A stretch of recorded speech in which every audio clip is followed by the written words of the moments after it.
വാർദ്ധക്യമെത്തി മരണത്തെ മുഖാമുഖം കണ്ടു കിടക്കുന്ന ഒരു വൃദ്ധനായ പ്രവാചകനെ കുറിച്ചാണ് പറയുന്നത്. ആ പ്രവാചകൻ ആരാണ്? സക്കരിയ നബി അലൈഹിസ്സലാം. അദ്ദേഹം മരിക്കാൻ കിടക്കുകയാണ്. മരിക്കാൻ കിടക്കുമ്പോൾ എന്താണ് അദ്ദേഹത്തിന്റെ ആഗ്രഹം? എന്താ സുഹൃത്തുക്കളെ മരിക്കാൻ കിടക്കുമ്പോൾ അദ്ദേഹത്തിന്റെ ആഗ്രഹം? ഞാൻ പറഞ്ഞത് വിശ്വാസം മനസ്സിൽ ഉറക്കുമ്പോൾ, പരലോകം പ്രധാന വിഷയമാകുമ്പോൾ മനുഷ്യനുണ്ടാവേണ്ട ആഗ്രഹങ്ങളുടെ സ്വഭാവങ്ങൾ മാറും, സ്വപ്നങ്ങൾ മാറും, പ്രതീക്ഷകൾ മാറും. എന്താ അദ്ദേഹത്തിന്റെ ആഗ്രഹം?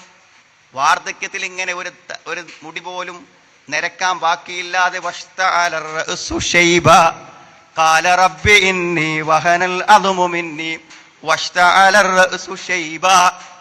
വയസ്സായി പടച്ചോനെ, എങ്ങനെ എവിടെയൊക്കെ കാല് പൊട്ടിയാൽ എല്ല് പൊട്ടും, നുരുമ്പിപ്പോവും എല്ല്. പിന്നെ എൻ്റെ തലയൊക്കെ നരച്ചു, നിര കൊണ്ട് കത്താനായിട്ടുണ്ട്. അങ്ങനത്തെ അവസ്ഥയിലാണ്, ഒരു രോമം പോലും കറുത്തിട്ടില്ല. അപ്പൊ എനിക്ക് എന്താ ആഗ്രഹം? അങ്ങനത്തെ സമയത്ത് എന്താണ് ആഗ്രഹം സുഹൃത്തുക്കൾ? ഒരു കുട്ടി ഉണ്ടാകണം എന്നാണ് ആഗ്രഹം. അത് ദുനിയാവിന്റെ ആഗ്രഹമാണോ? ഞാൻ മരിച്ചു പോകുമ്പോൾ ഒരു കുട്ടിയില്ലല്ലോ എനിക്ക്, അതുകൊണ്ട് ഒരു കുട്ടി ഉണ്ടാവണം എന്ന സ്വപ്നമാണോ? അദ്ദേഹത്തിന് ഒരു കുട്ടി ഉണ്ടാവണം എന്ന ആഗ്രഹം ഉണ്ടെങ്കിലും അത് അദ്ദേഹത്തിന്റെ ദീനിന് വേണ്ടിയാണ്. അതിന്റെ വ്യാഖ്യാനത്തിൽ കാണാൻ പറ്റും അദ്ദേഹത്തിന് മനസ്സിലൊരു ബേജാർ. എന്താ ബേജാർ അറിയോ? ഞാനണ്ട് മരിച്ചു പോയാൽ ഈ നാട്ടിൽ ഇനി ആരാണ് ഈ ദീനിനെ കൊണ്ടുനടക്കുക? അതാണ് അദ്ദേഹത്തിന്റെ ബേജാറ്. ഇനി ഇവിടെ ഒരു പ്രവാചകനില്ല, അതുകൊണ്ട് ഞാൻ മരിച്ചു പോയി കഴിഞ്ഞാൽ ആരായിരിക്കും ഈ ദീനിനെ കൊണ്ടുനടക്കുക എന്നുള്ള ബേജാറാണ് അദ്ദേഹത്തിന്. എരിത്തുനി വയരുത്തുമിൻ ആരി യാക്കൂബ്, എന്നെ അനന്തരമെടുക്കാൻ, ഈ യാക്കൂബ് കുടുംബത്തെ അനന്തരമെടുക്കുവാനുള്ള ഒരാളെ എനിക്ക് തരണം. അങ്ങനത്തെ കുട്ടിയാണ് സുഹൃത്തുക്കൾ. നല്ല സമ്പന്നനായ മുതലാളിയായ എന്റെ അനന്തര സ്വത്തുക്കളെ കാക്കാൻ പറ്റുന്ന നല്ല കഴിവും ബുദ്ധിയൊക്കെ ഉള്ള ഒരാള് എന്നല്ല. പടച്ചോനെ, നീ തൃപ്തിപ്പെടുന്ന, നിനക്കിഷ്ടപ്പെടുന്ന ഒരു നല്ല സ്വാലിഹായ സദ്വൃദ്ധനായ ഒരു മകനെ എനിക്ക് തരണേ.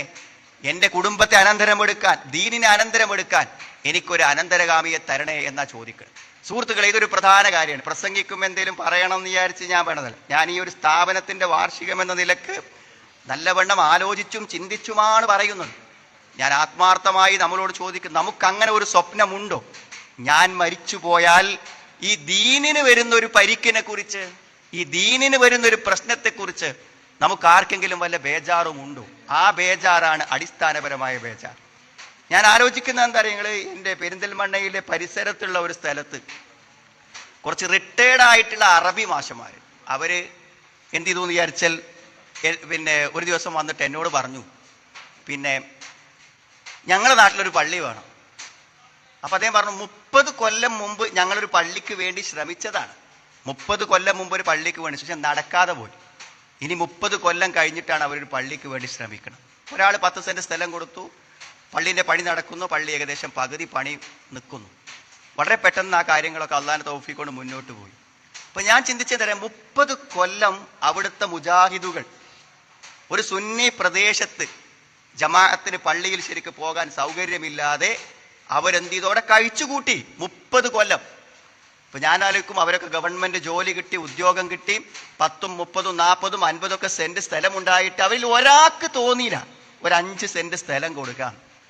ആ നാട്ടിലെ വലിയൊരു മുതലാളി അങ്ങാടിയിൽ ഒരു 10 സെന്റ് സ്ഥലം അവർക്ക് കൊടുക്കുന്നത് വരെ ഒരു പള്ളി അവർക്ക് സാധ്യമായില്ല. ഞാൻ പറഞ്ഞ സ്വപ്നങ്ങളില്ല. എൻ്റെ മക്കൾക്ക് വീട് വേണം, ഞാൻ മരിച്ചു പോയാൽ എൻ്റെ ഭാര്യ വിധവയായി താമസിക്കാൻ അവൾക്ക് വീട് വേണം. അതുകൊണ്ട് പലപ്പോഴും അനന്തരാവകാശികൾ പെൺകുട്ടികൾ മാത്രമാവുമ്പോൾ ചില ആൾക്കാർ വീട് പെണ്ണുങ്ങളെ പേരിലാക്കി വെക്കും, ഭാര്യന്റെ പേരിലാക്കി വെക്കും. അതെന്തിനാ?